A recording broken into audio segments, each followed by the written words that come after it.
Eh bien, bonsoir à toutes et à tous et bienvenue pour ce 11e numéro de On va se faire foot. Et avec moi ce soir depuis Saint-Siro, Marc Cabal Salut à tous. et Daniel Montero avec son beau maillot du Manchester United. Bonsoir. Au menu ce soir, on va débriefer, on va analyser les deux demi-finales de Ligue des Champions et un peu plus tard, dans la partie prono, les deux demi-finales de Ligue Europa. On va laisser de côté la Ligue Europa Conférence parce qu'on est d'accord, ça intéresse personne. Mais sans aucune transition, on va démarrer par l'actualité qui a agité ce début de semaine. C'est le départ de Jean-Michel Aulas de la présidence de l'Olympique Lyonnais, ici présent. Donc, qui a quitté son poste dimanche soir ou lundi matin, on ne sait pas très bien. En tout cas, qui a quitté son poste de manière brutale, qui a été démis de ses fonctions par le groupe américain, par John Textor, qui a racheté l'Olympique Lyonnais. Et donc, on a appris cette nouvelle hier matin par un communiqué abrupt de 10 lignes, je crois, indiquant le départ de Jean-Michel Aulas après 36 ans de présidence de l'Olympique Lyonnais. Donc, Jean-Michel Aulas, c'est quand même un président omniprésent on va sur tous les fronts, on va dire, ces 36 dernières années, qui a fait monter l'Olympique Lyonnais de la deuxième division vers quasiment les sommets du football européen. Donc, ma première question, elle est très très simple, elle est prête à débat. Est-ce que vous considérez que Jean-Michel Aulas, c'est le plus grand président de club de l'histoire du football français? Marc, depuis le, depuis le Saint-Siro au Québec, donc. Euh, D'abord, pour moi, c'est pas une surprise ce qui arrive là, parce que quand tu fais rentrer un actionnaire américain, lui, sentiment ou pas, il n'y en a pas. C'est vraiment les résultats. Et les résultats sont pas là. Ils sont pas là depuis des années. Donc, je suis pas trop surpris de ce qui se passe, hein.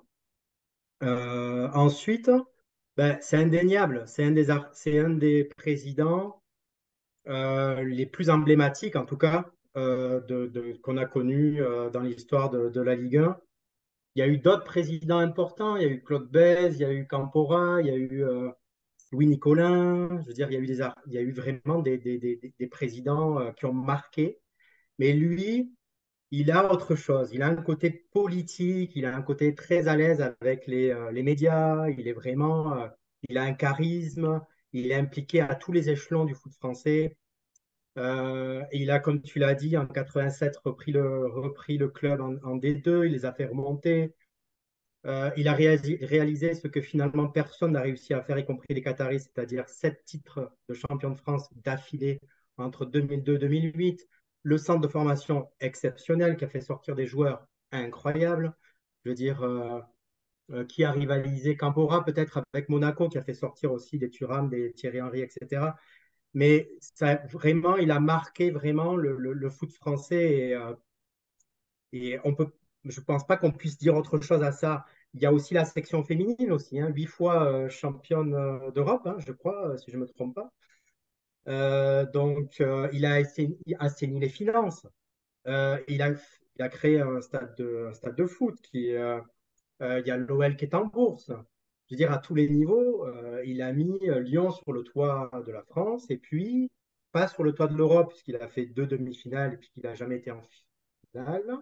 Il ne l'a jamais gagné a fortiori, mais ça a été vraiment un président exceptionnel. Après, là où je ne suis pas étonné, c'est que je mets un gros bémol sur ces dernières années.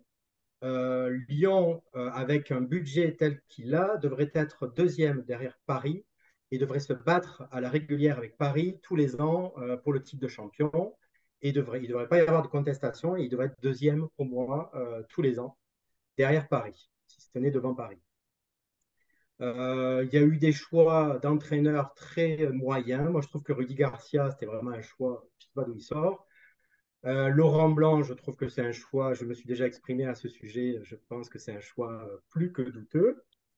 Euh, Au niveau des directeurs sportifs, je pense aussi que depuis des années, il faut me citer 5 joueurs valables qui ont été, on va dire, les 5 dernières années qui ont été recrutés et tous les échecs qu'on peut mettre en face de ça qu'on peut ressortir aussi. Donc, je pense que oui, ça a été un président exceptionnel, mais je mets un gros bémol sur les 6 ou 7 dernières années où Lyon, pour moi, n'est pas à sa place. Alors oui, il y a eu une demi-finale contre le Bayern, il y a eu une demi-finale contre l'Ajax, si je ne me trompe pas, en Ligue Europa. Mais à part ça, c'est très compliqué. Dany? Ouais, on a été un peu surpris quand même par la nouvelle. Maintenant, pour répondre à ta question directement, est-ce que c'est le plus grand président qu'on ait eu en France? Pour moi, non. Pour moi, le plus grand président en France, c'est quand même Bernard Tapie. Même s'il y a toutes les polémiques autour, ça reste quand même le seul président qui a gagné une Ligue des Champions. Donc, on peut discuter hein, sur les méthodes, euh, Ah non, sur tout ce qui a. t'inquiète pas, on va discuter On sur peut. les méthodes. Ça, j'en suis sûr.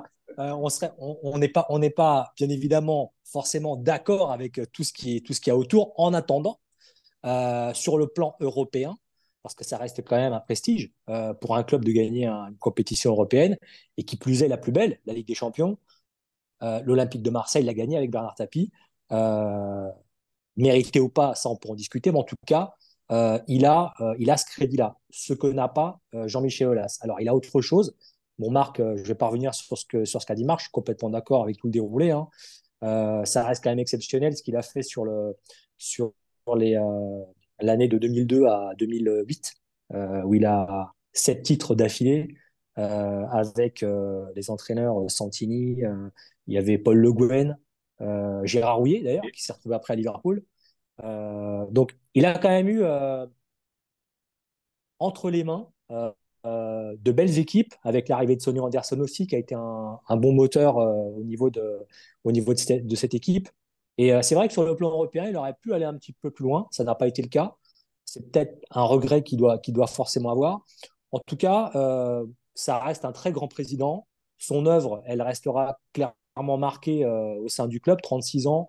Marc le disait aussi sur l'aspect du football féminin. Et là, pour le coup, sur le plan européen, puisqu'il a quand même été assez loin sur le plan européen, là, pour le coup. Ça restera de toute façon un très grand président de club en France, mais pour moi, pas le plus grand. Bah, je vais rebondir sur ce que vous avez dit. Euh, donc moi, pour moi, c'est un des deux plus grands. Je dirais après lequel je mets un petit peu à son niveau après. C'est un capacité marque. Justement, il en a oublié un qui pour moi est aussi important dans l'histoire du football français. Sur tous les noms que vous avez cités, que ce soit Marc ou toi, Dany, moi, le seul problème que je vois, c'est qu'ils sont tous repartis avec des casseroles. Que ce soit Bernard Tapie, il a été condamné, Claude Bèze a été condamné et il a laissé le club Louis, en faillite. Louis Nicolas, Louis Nicolas, il n'est pas parti avec des casseroles.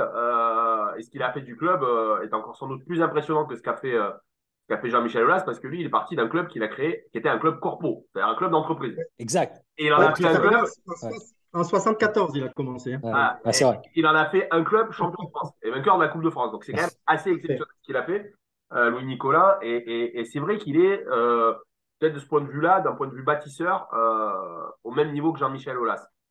Mais donc, si vous reprenez Claude Bèze, Tapi, Campora ou Roger Rocher à l'époque du Grand Saint-Etienne, ils sont tous partis par la petite porte, c'est-à-dire avec des casseroles et des procès, voire des condamnations pour au moins trois d'entre eux. C'est pas le cas de Jean-Michel Aulas. Voilà. Jean-Michel Aulas, c'est quelqu'un qui, de manière surprenante, effectivement, et pas surprenante, on le demande de prendre la porte. Pas surprenante, eu égard, effectivement, au fait que quand tu deviens actionnaire minoritaire de ta propre boîte, parce que tu fais rentrer des actionnaires majoritaires, bah, tu n'as plus la main et quand on veut plus de toi, c'est bien normal que l'actionnaire majoritaire reprenne la main sur les décisions. Donc, il n'y a rien de surprenant là-dedans. Il a décidé de vendre la plupart de ses actions. Il n'en a que 8% aujourd'hui, donc bah, il laisse la place. Surprenant, eu égard quand même à ce qu'il représente dans l'institution olympique lyonnais. Après, voilà, d'un point de vue du palmarès, ce qu'il a fait, c'est unique. Voilà, il y a 7 titres de champion de France, il y a 2 coupes de France, il y a 2 coupes de la Ligue chez les garçons. Bon, les trophées des champions, on va pas s'amuser à les compter parce que bon, c'est un trophée mineur. Au niveau de la Coupe d'Europe, il n'est pas ridicule. Il a quand même 3 demi-finales. Je ne sais pas combien de quarts de finale à l'époque de la grande équipe qui est derrière moi avec Juninho et consorts. Donc, c'est pas ridicule. Ce qui fait la différence, tu sais, des fois, entre la réussite et l'échec en football, c'est un poteau, c'est des décisions d'arbitrage, c'est, voilà.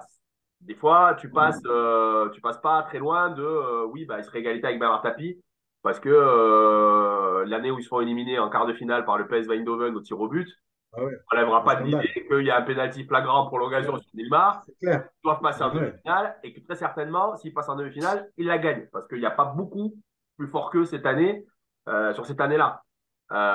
Et d'ailleurs, je crois que le Milan AC perd ensuite en finale au tir au but contre comment ça s'appelle contre le Liverpool cette année-là. Donc je pense que cette année-là, il n'y avait pas beaucoup plus fort qu'eux.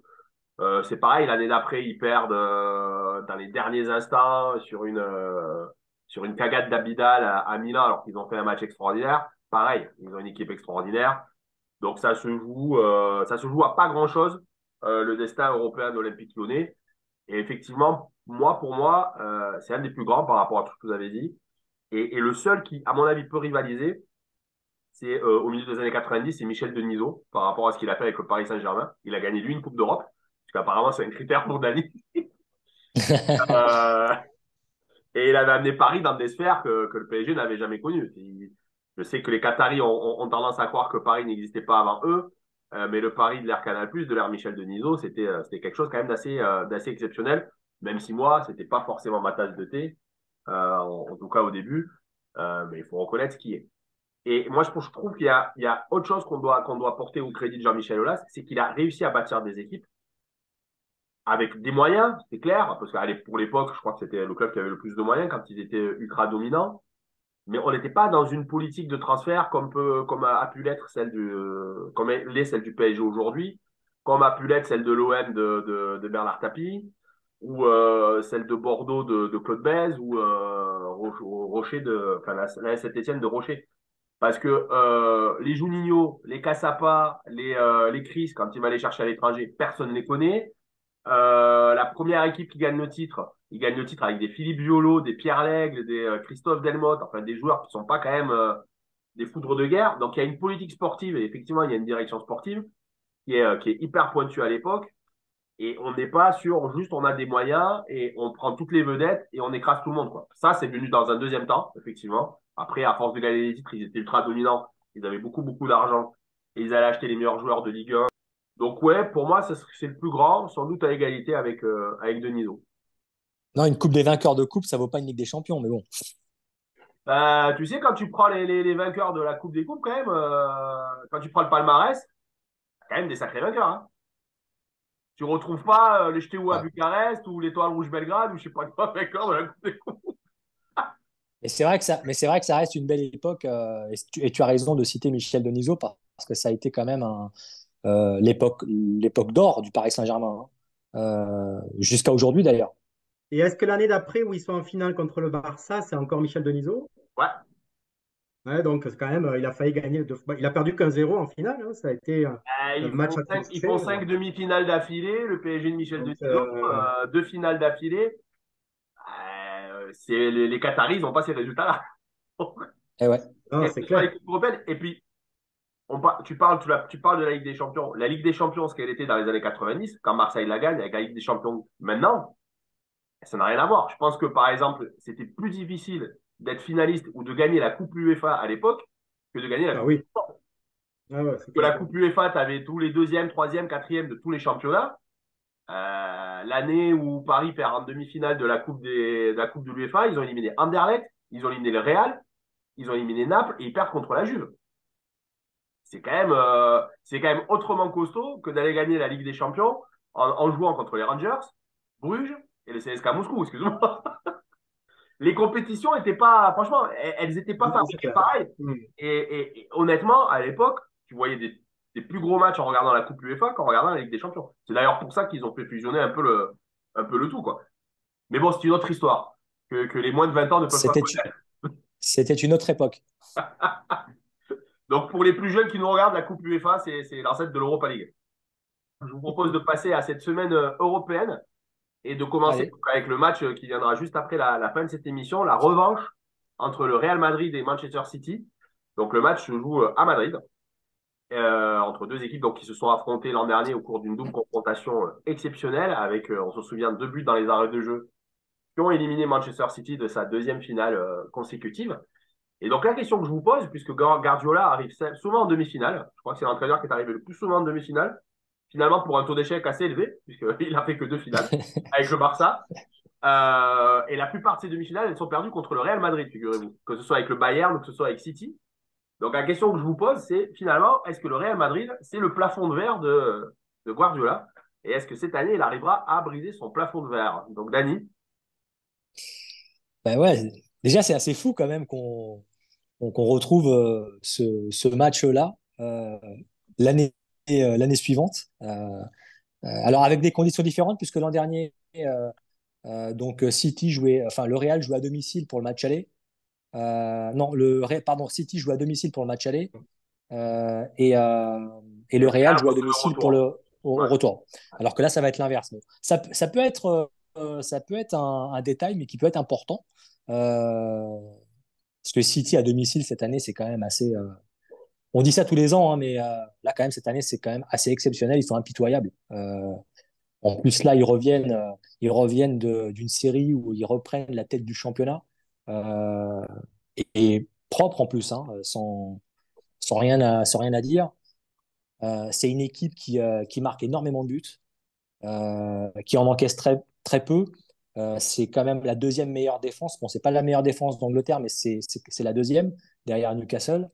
Ils encaissent que 31 buts sur l'ensemble des matchs de championnat, ce qui est quand même assez peu. Alors, ils ont une défense de fer, mais ils ont surtout un très très bon gardien. Et en face, tu as le Real de Madrid qui a un championnat assez compliqué cette année. Ils sont troisième derrière l'Atlético. Ils sont qu'à un point de l'Atlético. Mais bon, le championnat en Espagne, il est joué. Hein, le Barça va être champion. Euh, euh, donc, est-ce que c'est pas l'année justement de Guardiola? euh, c'est peut-être l'année ou jamais. Alors en plus, il peut marquer le coup avec. On l'a vu dans l'émission précédente. Il peut faire il peut faire la totale là cette année. Hein, championnat, Ligue des Champions, pourquoi pas la Cup. Euh, donc, tu as raison en disant que c'est peut-être le toit de verre parce que les chiffres sont là et les faits sont là, l'historique est là. Maintenant, cette année, avec un Haaland, avec la forme qu'il a, un Guardiola qui a l'air quand même assez apaisé dans ses stratégies qu'il propose, j'ai quand même l'impression que la maturité de City là aujourd'hui va payer Mais on a l'impression, sur l'ensemble des deux matchs. on a l'impression que finalement, les seules fois où Guardiola a battu le Real, c'est quand il avait Messi et Xavi et Iniesta, excusez du peu.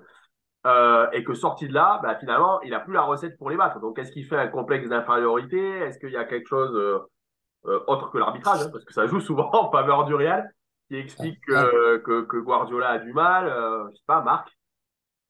Ben, si on regarde bêtement les chiffres, c'est 21 confrontations hein, contre le Real Madrid et c'est 12 victoires. Mais bon, comme tu le dis si bien, et les grosses victoires, ça a été avec le Barça.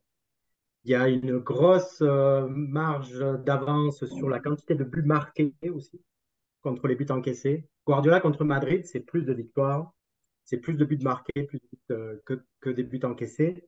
Ouais, mais pas depuis qu'il Mais, a quitté le Barça. mais c'est ça, j'allais venir. Effectivement, depuis, avec le Bayern, il y a une énorme défaite. Je crois qu'il y a eu un 4-0 Ouais. en 2014 ou 2015, je sais plus, non, plus tard que ça. Plus À tard que Munich. ça, je sais plus. À Ouais, Munich. à Munich. C'était à Munich en Munich, plus. Ouais. c'est ça, c'est à Munich. Mm. Et moi, là, Guardiola, ça fait partie des entraîneurs comme Mourinho. Ils ont quelque chose, ils ont une aura. C'est l'impact qu'ils ont. Tout manager a un impact sur ses équipes. Et l'aura de Guardiola est énorme. Je reste néanmoins persuadé qu'il a été traumatisé l'an passé. À 2 minutes près, il était en finale de la Ligue des Champions et le Real a marqué en peu de temps. Et je pense que ça l'a profondément marqué. Parce qu'encore une fois, comme vous l'avez dit, depuis le Barça, ben, il n'a plus gagné la Champions League, hein. Je crois que sa dernière victoire, c'est en 2015. 2011, C'est 2011. ça. 2011. 2011, ouais. Ah, 2011, donc t'imagines. 2015, c'est Luis Enrique qui est entraîneur du Barça. C'est ça, c'est ça. Et avec les équipes qu'il a eues derrière, quand même, je veux dire, il y avait de quoi avec le Bayern aussi, la gagner, cette Coupe d'Europe. Et avec Manchester, je pense que ça commence à lui peser, tous ces échecs. Je pense qu'on lui rappelle régulièrement. Et en face de lui, ben, il se retrouve avec une équipe qu'il a battue à 2 minutes près l'an passé. Et je pense que ça, et tu vois, il y a un signe, il y a un, après, on voit des signes où on veut. Mais normalement, toutes les équipes arrivent 2 jours avant, histoire de s'entraîner la veille du match, de s'entraîner donc le lundi pour le mardi aujourd'hui, pour faire une reconnaissance au niveau du terrain. Et là, Guardiola a voulu arriver le plus tard possible lundi, donc hier à 18h45, je crois, à Madrid, pour pas s'entraîner là-bas, simplement faire la reconnaissance au moment de l'échauffement. Alors, ça peut paraître anodin, ce que je dis. Mais moi, pour moi, ça veut dire beaucoup. Ça veut dire que c'est un entraîneur qui reste encore sur ce qui s'est passé l'an passé, qui par superstition ou non, arrive dans des conditions, dans ce match-là, avec quelque chose, une nouvelle entrée en matière. Je pense que ça l'a profondément marqué ce match-là. Et je pense que ça va être un point déterminant parce que c'est Guardiola, encore une fois, il a une aura sur ses équipes, il les tient. C'est un des entraîneurs qui tient le mieux ses équipes et je pense que ça va être hyper important la manière dont lui va l'aborder, consciemment ou non, dans quel état d'être il va aborder ce match-là. Ben, c'est intéressant ce que tu dis, parce que l'anecdote que tu racontes montre justement que Guardiola, enfin, pour moi, ça dénote une certaine forme de fébrilité, parce que quand tu es sûr de toi, tu casses pas tes habitudes.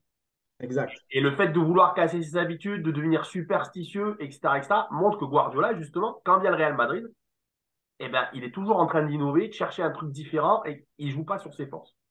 Euh, Exact. je me rappelle très très bien la demi-finale Bayern-Real Madrid, le fameux 4-0 là dont vous évoquiez. Je trouve très bien où est-ce que je l'ai vu à Lisbonne, avec qui, à la Taberna Ibérica. Mais on était tous sidérés, y compris de la manière dont Guardiola, ce jour-là, dans le match le plus important de la saison, alors que le Bayern avait tout écrasé sur son passage, a décidé d'innover comme il le fait en mettant Alaba ailier gauche, en faisant des trucs complètement improbables. Alors toi, tu surprends l'adversaire, sauf que tu surprends aussi ton équipe parce qu'elle ne sait plus comment elle joue. Donc, il se met dans une situation de stress, finalement, quelque part, où tu sais pas trop les joueurs où ils vont aller. Donc là, on sent effectivement que depuis 2 mois et demi, 3 mois, il y a un schéma de jeu bien défini, un schéma assez particulier d'ailleurs, assez novateur, là, où il a ses trois centraux, plus Joe Stones devant la défense, il n'y a pas vraiment de latéraux. Il joue avec 5 attaquants quasiment. Enfin, c'est très bizarre. Il joue en 3-2-5 quasiment. C'est quelque chose d'assez particulier. Bon, il joue comme ça depuis 3 mois. Est-ce qu'il va vouloir jouer sur ses forces ou est-ce qu'il va essayer de faire autre chose parce que le Real, ben, mine de rien, il y a toujours un milieu de terrain qui peut te piquer même quand tu domines. Voilà. Ce qui est incroyable au Real Madrid aujourd'hui, c'est le fait que même quand ils sont dominés, tu sais qu'ils vont te mettre un but. Tu sais qu'à tout moment, tu peux avoir une ouverture de Modric dans la profondeur pour Vinicius et que le mec te met une valise incroyable et que voilà, tu perds. Tu sais qu'ils ont un des meilleurs gardiens du monde, que tu peux dominer tout le match, comme ça a été le cap de Liverpool en finale, que le mec va te faire les 4 ou 5 parades et que les autres sur un tir ou un demi-tir, ça va rentrer. Donc c'est une équipe qui, même si elle est moins dominante, en tout cas en championnat que l'an dernier, le Real Madrid, ils inspirent la crainte. Et donc ils font quelque peu déjouer leurs adversaires. Moi, je crois qu'ils ils gèrent leur calendrier par rapport à ce que disait Dany tout à l'heure. Ça fait très longtemps qu'ils ont fait une croix sur le championnat, donc en championnat, ils font pas grand-chose. On l'a vu en finale de Coupe du Roi samedi, en fait, ils ont géré le match. Ils jouaient contre Osasuna, ils ont mis l'équipe 1, mais ils ont Mm. joué au petit trop. À chaque fois qu'il fallait accélérer, marquer, bon, ils ont accéléré, ils ont marqué, mais ils voulaient pas trop se fatiguer pour le match de cette semaine. Donc, c'est une équipe imprévisible, qui est quand même globalement très, très, très solide. Tu prends la colonne vertébrale du Real, c'est quand même très fort. Euh, je sais pas aujourd'hui, compte tenu de la règle du but à l'extérieur qui a été supprimée, je Ouais. sais pas si c'est un avantage de recevoir ou pas au retour. Je pense que ça change rien en fait. Ouais, Euh, sauf qu'au retour, souvent, Madrid a remonté des matchs impossibles. Quoi, ils ont toujours été ouais, avec ouais, leur ouais, public, etc. Il y a une aura à Madrid, il y a quelque chose, hein. Après, il y a peut-être une donnée aussi, c'est que Valverde, du côté Madrid, semble au bout du rouleau, là. Il semble très, très, très fatigué ces derniers temps. Il le dit lui-même qu'il est cramé. Et tu as Vinicius qui est extrêmement nerveux, hein. Et je crois qu'il est à 8 cartons jaunes depuis le début de l'année. ouais. Faudrait pas qu'il pète un câble. Et je crois que Militao est suspendu pour ce match-là, donc en défense centrale aussi. Ouais, mais ils ont du match, ils ont du monde. Il va mettre à la barre Rudiger en défense centrale, Oui, ouais, il mettra ouais, Mathieu ouais, arrière gauche. ouais, ouais, ouais. Je pense pas que Militao, ça soit un problème, mais par contre, pour les deux autres, Valverde, c'est quand même, on le sait, l'importance qu'il a l'an dernier sur la demi-finale et sur la finale. Ben, On moi, si verra. tu veux, l'élément, pour moi, l'élément clé, ça va être Vinicius. Pas par Ouais. rapport au talent de Vinicius, mais par rapport au problème tactique que Vinicius va poser, entre guillemets, à Guardiola. Comme je dis, Guardiola, ça fait 3 mois et demi. En gros, il joue sans latéraux. Donc, qu'est-ce qu'il va faire? Parce que jouer sans latéraux face à gauche Vinicius et à droite, si Valverde joue pas, sans doute que c'est Asensio qui va jouer. Alors, Asensio, il rentre plus sur son pied gauche. Donc, je sais pas comment ils vont articuler ça, mais ne pas avoir de vrais latéraux face à Asensio. Alors, on voit comment il les a joués à l'époque avec Paris. T'avais Kyle Walker qui s'était. Bah, apparemment, c'est Walker qui va prendre Vinicius. Ouais, Voilà, comme Walker avait pris Mbappé. Mais à la vitesse. a priori, ça veut dire qu'il va pas jouer avec le schéma dans lequel il joue depuis 3 mois. Déjà, Ake est blessé, hein. Donc, en défense centrale. Donc, Ouais, déjà, donc il il joue va pas jouer avec avec Ruben Dias, Akanji et Kyle Walker. les Walker, c'est ça. Mm. Sauf s'il repasse à 4 derrière. Je ne sais plus quel match j'ai vu la dernière fois où il était repassé à 4 derrière, justement. Le match contre Arsenal. Le match contre Arsenal, où ils sont Ah lancés ouais, devant le exact. championnat, il était repassé à 4 derrière. Donc faut voir, tu vois, il a tendance à s'adapter. Bon, moi, après, honnêtement, je pense que sur le papier, City est quand même mieux armé que l'an dernier, ne serait-ce que Ben, parce qu'ils ont Haaland. Voilà. ben oui. On l'a déjà dit ici, ça leur donne une palette tactique différente. C'est-à-dire que là, maintenant, ils peuvent marquer en 3 passes. On l'a vu. Bernardo Silva est en feu. Non, mais vraiment, moi, je pense que si tu veux, tu disais, il a appris de l'an dernier. L'an dernier, on en parlait tout à l'heure pour l'Olympique Lyonnais sur l'histoire du poteau, de l'arbitrage, etc., etc. L'an dernier, tu as la frappe de Grealish qui passe à ça du poteau, Ah, ou qui est sauvé sur la ligne, je crois, à ça. Et sur le contre, tu as le but de il est Rodrigo. sauvé sur la ligne. Ouais, ouais. Et sur le contre, tu as le but de Rodrigo. Donc, ça se joue Ouais. 10 centimètres l'histoire. Donc voilà, il a appris de ça. Là, aujourd'hui, City a un autre éventail tactique, notamment sur le jeu en pivot d'Haaland et sur un jeu beaucoup plus direct. Donc je pense pas qu'effectivement demain ils prennent trop de risques. Enfin, ce soir, pardon, je pense pas que ce soir ils prennent trop de risques et qu'ils risquent d'essayer de jouer la qualif, à mon avis, chez eux à Mm. l'Etihad Stadium. Donc, on se lance un prono pour demain, Dany.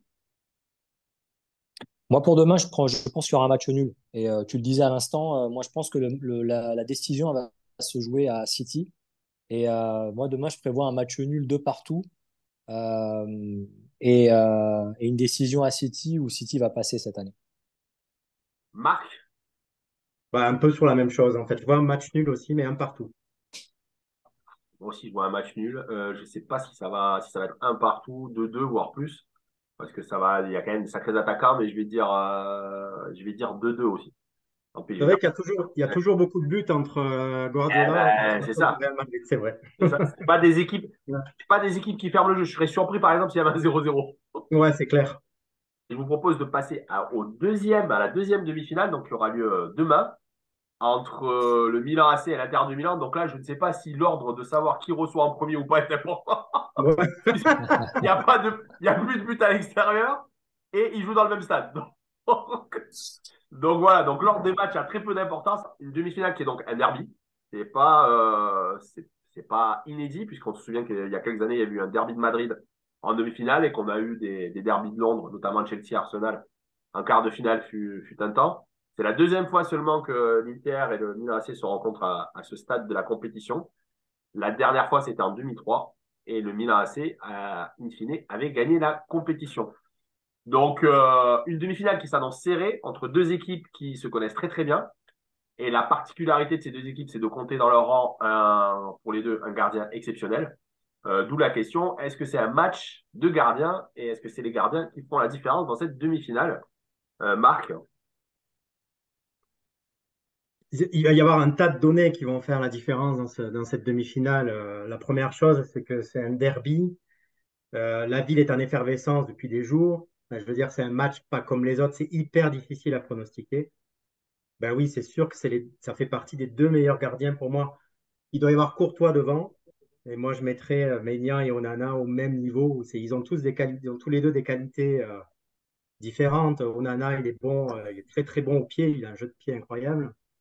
Sur sa ligne, Maignan, il nous sort des ballons, que ce soit en équipe de France ou en Coupe d'Europe, assez incroyable. Donc, tu sais, je lisais quelque chose au niveau de Maignan, là. Je crois quand Milan joue avec lui, c'est une défaite hein, tous les 5 matchs. Et quand il est absent, parce qu'il a été absent quand même sur blessure pas mal il L'année, y a il a été quelques absent mois, 6 mois, ce qui explique le exact, classement du milieu. ils perdent tous les 2 matchs et demi environ. Tu sais.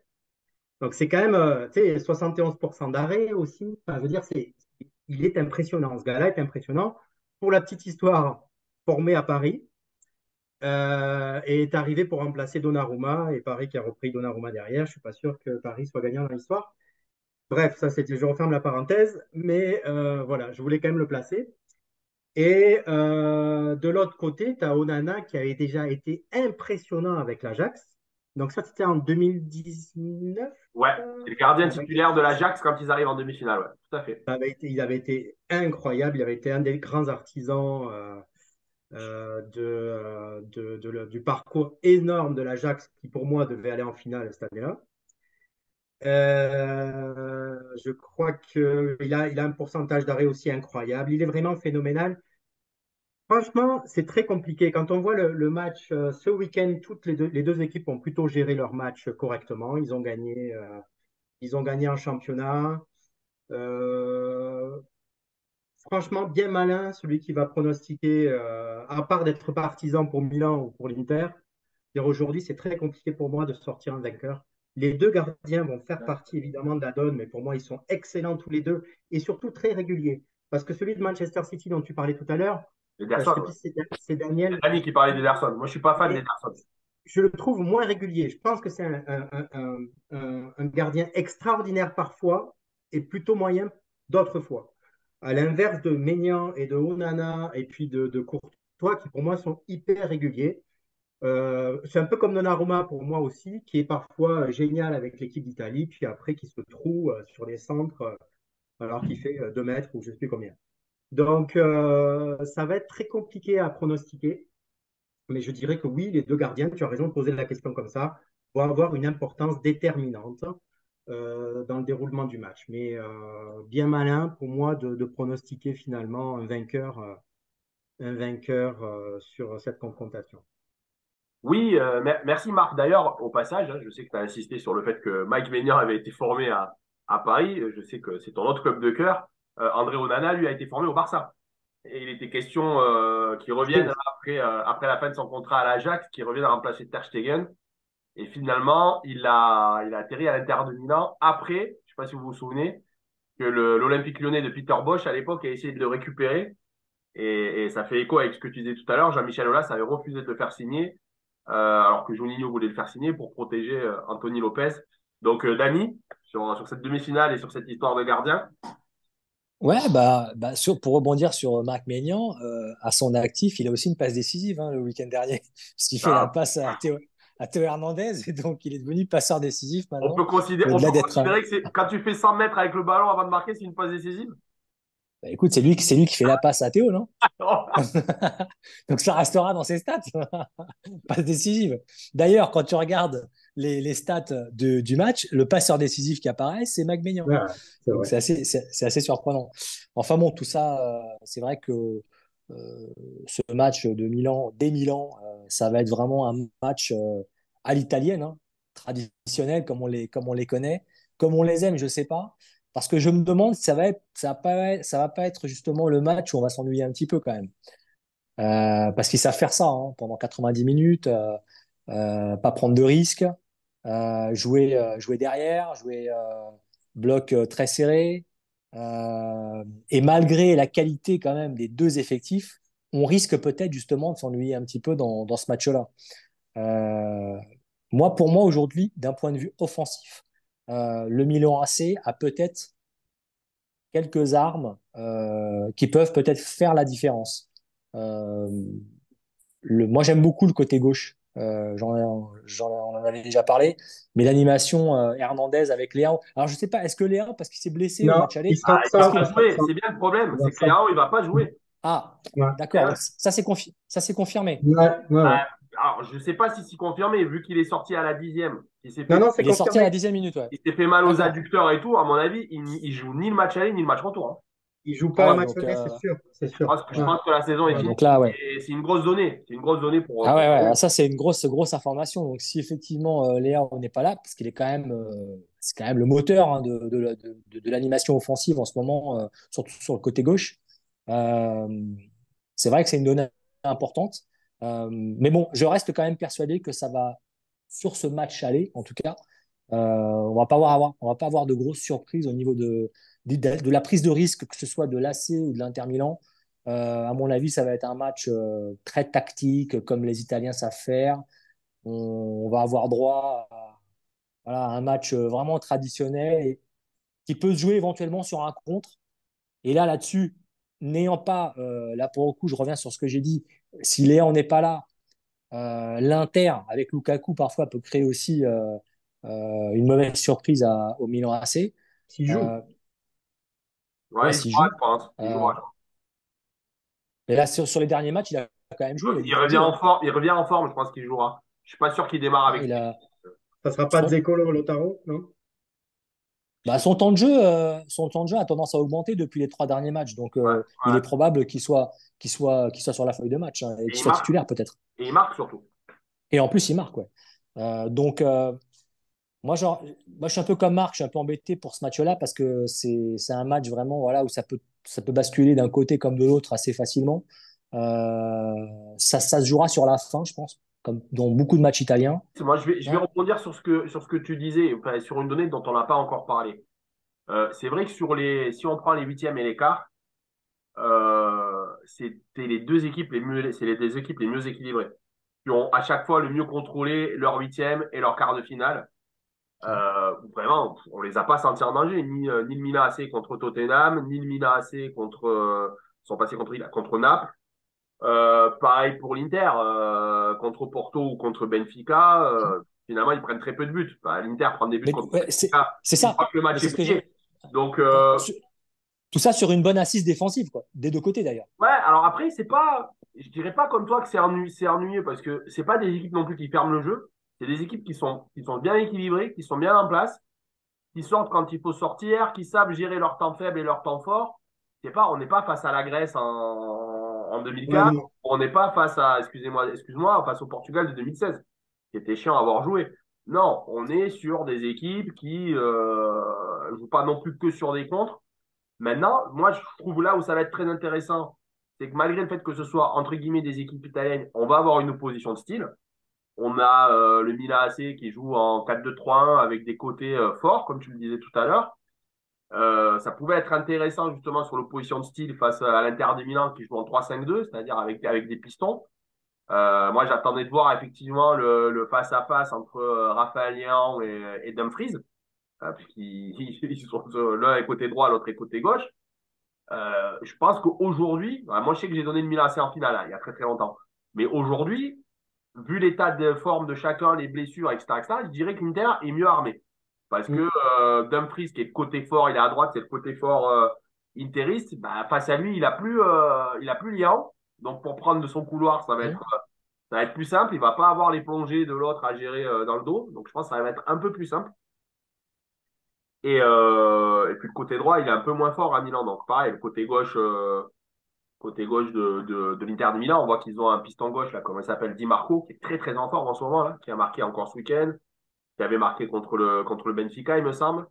Donc ça va être assez intéressant parce que vraiment on a deux animations totalement différentes, qui n'est pas forcément le cas sur Real Manchester, où on sait que les animations des milieux de terrain sont à peu près similaires. Et je pense que ce qui va jouer, ça va être au-delà des gardiens. Hein. Effectivement, on a deux des meilleurs gardiens du monde et on sait que, enfin, on le voit ces dernières années, et dans les grandes compétitions, dans les coupes, pas les championnats, mais dans les coupes, que ce soit la Coupe du Monde, la Coupe d'Europe, l'équipe qui gagne, c'est l'équipe qui a les gardiens qui lui fait les arrêts. Voilà.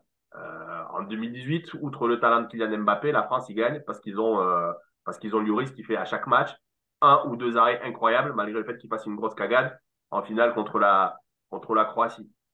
Le Portugal, il gagne l'Euro 2016 parce que, outre le fait qu'ils ont Ronaldo, ils ont Rui Patricio qui sort des arrêts incroyables dans tous les matchs à élimination directe. Donc ces matchs-là, Ouais. ça joue sur les gardiens. Donc effectivement, le gardien, sur un match fermé, ces gardiens, ils vont avoir quoi? Un, deux, trois arrêts à faire dans le match. Faut qu'ils soient hyper concentrés. Faut pas qu'ils se ratent quand ça va arriver chez eux. Donc effectivement, ça va jouer sur les gardiens. Je pense que l'Inter a un milieu de terrain supérieur.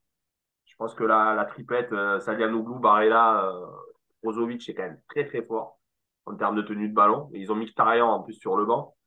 Mais je pense quand même que Milan va passer au final parce qu'ils ont Maignan. Et que voilà, que Maignan et Courtois aujourd'hui, je sais même pas si je suis capable de les casser. Je pense que c'est au même niveau. Et qu'Onana, il est un peu en dessous. Parce qu'Onana, il fait des super matchs les dernières fois. Mais il y a deux, trois fois où il est quand même bien suppléé par ses défenseurs. Je me souviens d'un arrêt sur la ligne d'un défenseur de l'Inter là, contre Porto, pareil contre Benfica.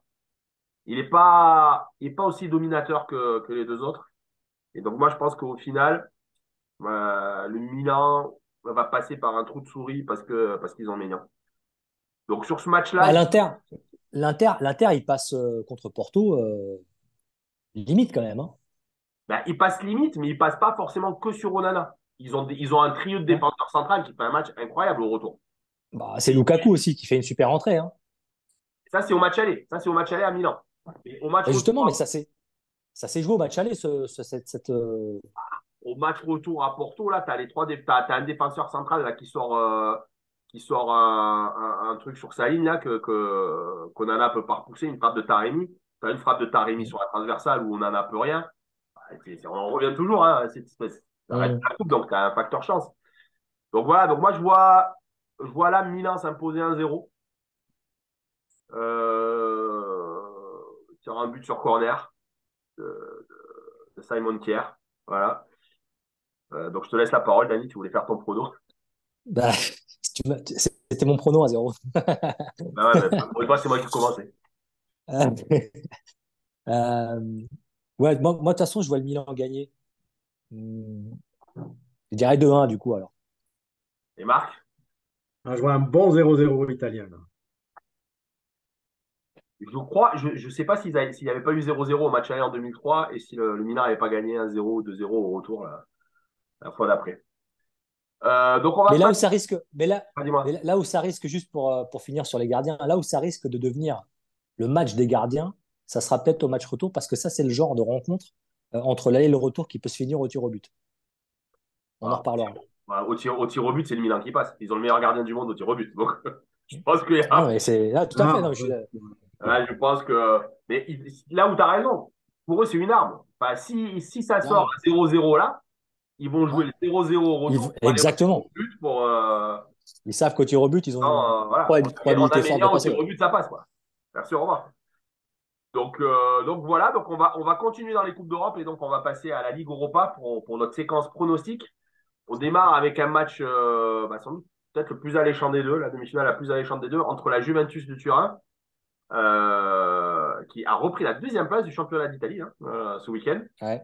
et le FC Séville qui maintenant joue un peu libéré, ils sont sauvés en Liga quasiment, et ils ont donc plus que la Coupe d'Europe à jouer pour se qualifier pour la prochaine édition de la Ligue des Champions, en sachant que ce club a une histoire extraordinaire, c'est qu'à chaque fois quasiment qu'ils sont en Ligue Europa, ils la gagnent. Ils en ont déjà gagné 6 sur ces 20 dernières années. Donc, donc ils sont de nouveau en demi-finale. Donc, Dani, vas-y, on te laisse démarrer. Juventus FC Séville.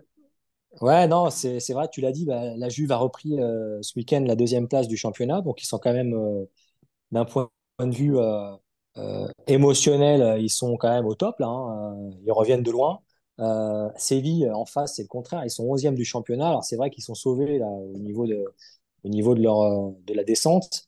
Bon, ceci dit, ils jouent aucune place européenne, mis à part s'ils arrivent à gagner cette compétition. Mais même si tu as raison, Séville, c'est quand même. On a le Real de Madrid qui est le spécialiste de la Champions et Séville qui est le spécialiste de l'Europa League. Euh, la seule différence, c'est que le Real a un effectif quand même assez constant sur toutes ces années-là, alors que Séville, je trouve que cette année est quand même assez limite. Je ne les vois pas réaliser un exploit en Coupe d'Europe. Je vois la Juve passer, et là, pour le match aller à l'extérieur, en tout cas, pour eux, ça, je vois Juventus gagner 2-1. C'est la Juve hein, qui reçoit. Ouais, c'est la Juve qui reçoit, ouais. Je les vois gagner 2-1. Marc? Bah, vous l'avez dit, hein, Séville est sauvé. Donc, quand cette équipe joue libérée, c'est une équipe très surprenante. Et ils ont absolument rien à perdre. Ils vont arriver libérés. Et moi, je vois justement la petite surprise sévillane. Alors, c'est le cœur qui parle un peu. Mais je pense qu'ils vont jouer un mauvais tour à la Juve. Alors, peut-être pas au match aller. Mais sur l'ensemble des deux rencontres, je vois bien Séville, Séville l'emporter cette année. Bon, moi, je vous cache pas que ça arrangerait quand même les clubs français qu'il y ait une des deux équipes italiennes qui remporte l'Europa League, parce que Et oui, ça ferait que le troisième du championnat de France est qualifié directement pour la Ligue des Champions. Par exemple, si Lens termine troisième, on sait qu'ils vont avoir un tirage au sort terrible et qu'ils ne se qualifieront pas pour les poules. J'ai du mal à y croire. Donc, ça nous arrangerait bien qu'il y ait une des deux équipes italiennes qui remporte la Ligue des Champions. Pardon, pas la Ligue des Champions, La Ligue Europe. Bon, si ça doit être une de celles-ci, à mon avis, c'est la Juve. J'ai plus confiance en la Juve qu'en la Roma, en tout cas sur les matchs que j'ai vus ces derniers temps. Maintenant, honnêtement, moi je pense que Séville, effectivement, ils arrivent totalement libérés et que ça va être très très compliqué sur les deux matchs pour la Juve. Je suis pas d'accord avec toi, Dani. Moi, je pense que le Séville, ils ont un bel effectif. Ils ont fait un mauvais début de championnat qui a coûté sa place à Lopetegui. Mais ils ont un super effectif. Ils ont quand même un gardien demi-finaliste de la Coupe du Monde. Ils ont deux champions du monde en latéraux, puisqu'ils ont Acuna à côté gauche et Montiel, je crois, à côté droit, qui nous met le dernier penalty dans la séance de penalty. Ils ont Rakitic au milieu. Ils ont l'attaquant du Maroc devant. Ils n'ont pas une équipe, ils ont pas une équipe de panois, hein, les mecs. Donc, Mais c'est une équipe déséquilibrée. mais là, maintenant qu'ils jouent libérés et que c'est leur seule manière de raccrocher la Coupe d'Europe l'an prochain, je les vois très très durs à battre, que ce soit en demi-finale ou en finale. ils ont Donc encore moi, le 3 Manchester, hein. je dirais 1-1 au match aller. Et par contre, après, à Sanchez-Pizjuan, ça va être très très très très compliqué Ah pour oui. le, pour la Juve. La dernière fois que la Juve s'est retrouvée dans cette situation, je ne sais pas si tu t'en souviens, Dani, la dernière demi-finale d'Europa League qu'ils ont joué, c'est contre le Benfica en 2014, je crois, ou en 2013. Ils avaient une équipe incroyable, la Juve. Ils avaient Pirlo, ils avaient Pogba, ils avaient Tevez, et ils ont pris une rouste à la louche. Parce que voilà, À la louche, ouais. Benfica jouait que ça, la Juve, ils jouaient le championnat. Ils avaient pris une veste le match retour, c'était incroyable. Donc, franchement, moi, je vois Séville l'emporter sur les deux matchs et 1-1 au match aller. Voilà. Donc, il reste la deuxième équipe italienne pour éventuellement sauver les chances françaises en Ligue des Champions. Donc, c'est pareil, hein, c'est les équipes italiennes qui reçoivent hein, ce match aller. Donc, l'AS Roma reçoit le Bayer Leverkusen. Donc, c'est une demi-finale sans doute un peu moins, je sais pas, je dirais pas passionnante, mais un peu plus difficile à lire. Puisque donc la Roma, là, aujourd'hui, ils sont sixième, septième du championnat d'Italie. Et les Leverkusen, ils sont septième du championnat d'Allemagne ou huitième. Donc, on a finalement une opposition entre deux équipes du ventre mou de leur championnat, chacun. Même si la Roma peut toujours accrocher la Champions. Donc, Marc, Bah, je vous cache pas que je regarde pas tous les matchs de Leverkusen, donc je n'ai pas un avis vraiment très pertinent sur Leverkusen. Le truc rigolo, entre guillemets, c'est que c'est quand même une confrontation entre un entraîneur et son ancien joueur. ouais, Parce que Xabi Alonso a été sous les couleurs du Real Madrid, c'est ça. Il a été entraîné par Mourinho. Mourinho, ouais. Deuxième fait, je pense, intéressant, c'est que je pense que c'est la dernière année à la Roma pour Mourinho, qui est fortement courtisé par le PSG.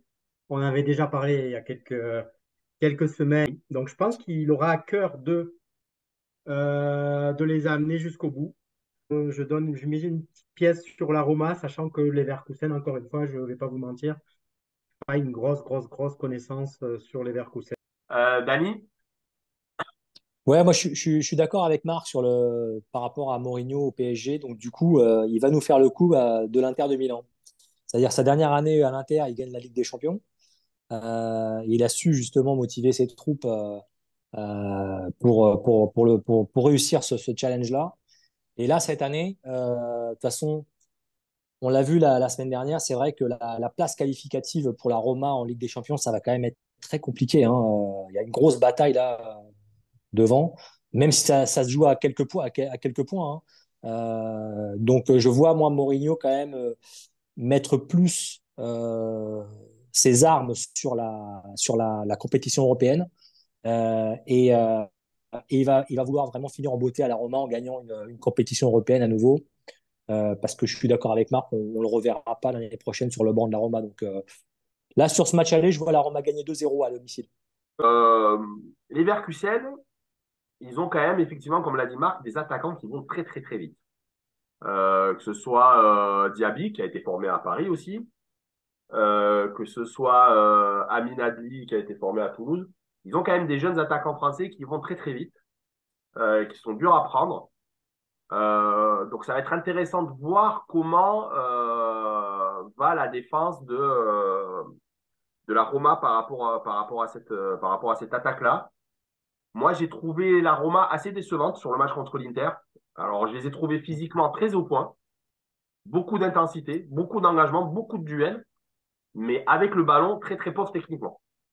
J'ai peur qu'ils n'aient pas beaucoup de ballons contre les Leverkusen. Est-ce qu'ils vont pouvoir courir, faire le pressing autant qu'ils l'ont fait ce week-end? Parce qu'ils ne se sont pas du tout ménagés ce week-end. Ça a joué la qualification directe en Ligue des Champions, donc ils sont pas, Mourinho n'a pas vraiment fait tourner. Voilà, je demande à voir. Donc moi, je pense que malheureusement, les Leverkusen va les accrocher à Rome, 2-2, et que ça se jouera au retour en Allemagne. Mais ça, je ne vois pas du tout ce qui va se passer pour l'instant. Ça va dépendre de comment Mourinho va gérer son effectif ce week-end. Et on aura deux matchs retour passionnants en Ligue Europa. En tout cas, c'est une semaine qu'on va passer beaucoup devant la télé. Sauf peut-être pour le dernier match. Ouais, On a un match entre deux concurrents directs encore ce week-end. Donc Brest reçoit la J Auxerre. Donc Marc, puisque tu as l'air d'être le plus passionné là sur la question. non, ouais. C'est- Non, mais bon, c'est un match qui est hyper décisif. Effectivement, Nantes semble dans une dégringolade absolue depuis un grand moment. Avant la finale de Coupe de France, déjà, ils étaient au plus mal. Ah bah Là, ouais. c'est le 15e contre le 16e. Auxerre, Auxerre, ils ont un gros calendrier, hein, jusqu'à la fin. Je pense qu'ils vont affronter Paris et Lens. Si je ne me trompe pas dans les derniers matchs. Non, mais je pense qu'ils vont affronter Paris et Lens démobilisés. C'est ce qui va leur peut-être leur. Ah, moi, je le voyais dans l'autre sens, mais effectivement, ça peut être. Je pense que s'ils ont un match à ne pas perdre, c'est contre Brest. Donc, je pense qu'Auxerre, vraiment, vont tout jouer là, sur ce match-là, ou du moins une grande partie. Et je pense qu'ils vont l'emporter à Brest. C'est mon pari un peu de folie. Bah, Euh, moi, enfin, je sais qu'on en a déjà parlé hein, ici. On s'était moqué de moi quand j'avais dit à l'époque que Auxerre était la neuvième équipe des matchs retour. Je crois qu'ils sont un peu plus hauts maintenant. Donc, contre les grosses équipes, ils tiennent tête aussi. Ils tiennent tête aussi. C'est vrai que le match, il est décisif pour les deux équipes, mais je ne sais pas si les deux équipes. Alors, c'est vrai que s'il y a une des deux équipes qui gagne, je dirais qu'elle est quasiment sauvée, surtout si c'est Auxerre. Si les deux équipes font match nul et que Nantes ne gagne pas ce week-end, en sachant que Nantes va à Toulouse, même si c'est une revanche de la finale, c'est un contentieux entre les deux clubs et tout, on sent quand même que les Toulousains, ils sont en vacances depuis la finale. Donc, ouais. si Nantes a une chance de se refaire, c'est ce samedi au Stadium. On peut avoir un match fermé où les deux équipes jouent le match nul pour prendre un point. Mais pareil, hein, Brest, c'est une équipe en forme. Hein. Brest, ils reviennent de loin, ils sont partis de loin. Genre, on l'avait dit à un autre moment dans cette émission, ils ont grignoté match après match leur retard sur le premier relégable et ils sont passés devant Nantes au dernier match. Mais quand même, ouais, moi je, je vois un match nul, un partout. Dani? Moi, je pense que Brest va sauver Nantes. Je pense que Brest va sauver Nantes. C'est-à-dire que moi, j'ai regardé, comme c'était dans les pronos des dernières émissions qu'on a fait et qu'on s'intéresse un peu au bas du classement, sur les deux derniers matchs, en observant un peu Strasbourg et Brest, je trouve que ça joue pas mal quand même par rapport à Auxerre et Nantes, justement. Moi, j'ai quand même l'impression que cette quatrième place de relégable va se jouer entre Auxerre et Nantes. Donc, je vois Brest gagner, moi, sur ce match-là. À domicile, en plus, ils vont être avec leur public. Ils ont fait un super match contre Nantes, hein. Je sais pas si vous avez regardé un peu les Ah ouais, images, ouais, non, mais mais moi Brest. Ah, j'ai regardé ces ah non, matchs. moi j'ai regardé et franchement, Brest contre Nantes, ils font un super match. Du début à la fin.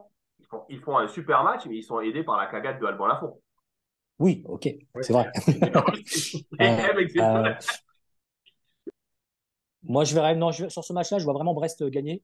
Et du coup, ça va aider Nantes, qui peut, ce week-end, peut-être avoir une petite surprise et aller chercher peut-être une victoire, la première depuis je ne sais combien de temps, qui leur ferait un grand bien, qui les repositionnerait un petit peu sur cette lutte, quoi. Bah, écoute, on verra. C'est vrai que je trouve que Nantes, c'est vraiment ces quatre équipes, c'est l'équipe qui joue la plus mal, quoi. C'est juste une catastrophe.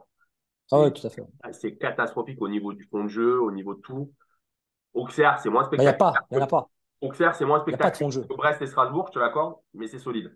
Voilà, moi, j'avais vu le match contre Lille. Alors, c'est vrai ils jouent quoi, en 5-4-1 ou en 4-5-1. Ça Ouais, bétonne. Ils ont un ouais. Bagnac devant. Mais ils ont des petits ailiers qui sont pas mauvais, ça va vite, ça se projette vite. C'est presque du jeu traditionnel auxerrois en contre, hein.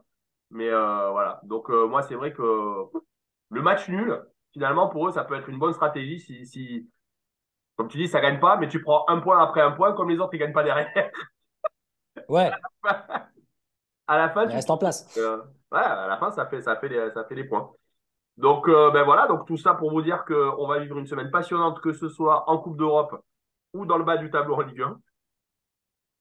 Et qu'on se retrouve la semaine prochaine pour débriefer sur ces matchs allés et surtout prévoir les matchs retour. Et donc, on vous souhaite bonne semaine, bon canapé, bonne bière, bonne pizza devant les matchs de Coupe d'Europe et à mardi prochain. Salut à tous, bye. Allez, salut à tous, bonne soirée. La French Radio. Portugal.